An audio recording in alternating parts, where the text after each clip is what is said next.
पहाड़ों पर बर्फबारी के बाद बर्फीली हवाओं ने देश के कई हिस्सों को अपनी चपेट में ले लिया है। दिन और रात के तापमान में भारी गिरावट दर्ज की गई है, जिससे ठंड का प्रकोप बढ़ गया है। मौसम विभाग ने कई राज्यों में शीतलहर को लेकर चेतावनी जारी कर दी है। विशेषज्ञों का कहना है कि अगले कुछ दिनों में देश के कई हिस्सों में मौसम का चरम रूप देखने को मिल सकता है। मध्य प्रदेश की राजधानी भोपाल में ठंड ने सीजन के सारे रिकॉर्ड्स तोड़ दिए हैं।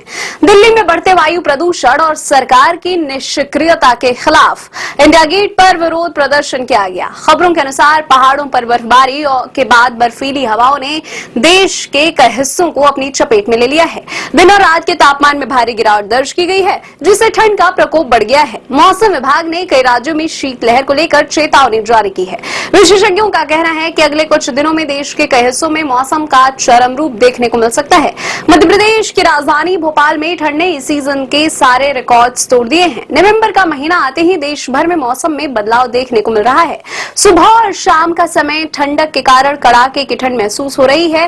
राजस्थान, मध्य प्रदेश, छत्तीसगढ़ और झारखंड में 9 से 11 नवंबर तक शीतलहर की स्थिति बने रहने की संभावना है। उत्तराखंड में भी शीतलहर का प्रभाव रहेगा।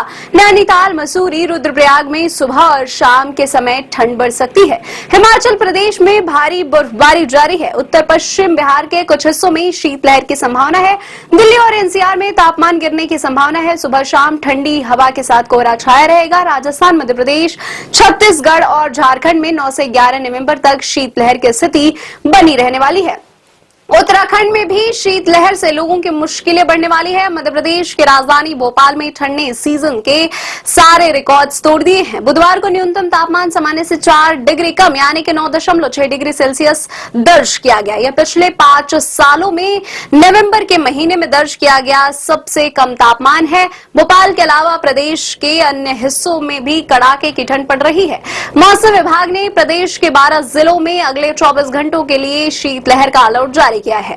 दिल्ली में बढ़ते वायु प्रदूषण और सरकार की निष्क्रियता के खिलाफ इंडिया गेट पर विरोध प्रदर्शन किया गया। इस प्रदर्शन में बड़ी संख्या में जेएनयू छात्र संघ के पदाधिकारी और छात्र पहुंचे। प्रदर्शन कर रहे छात्रों को रोकने के लिए पुलिस ने कार्रवाई की और कई छात्रों को हिरासत में ले लिया। दिल्ली में रविवार सुबह वायु गुणवत्ता इस मौसम के सबसे खराब स्तर पर पहुंच गई और AQI 391 दर्ज किया गया।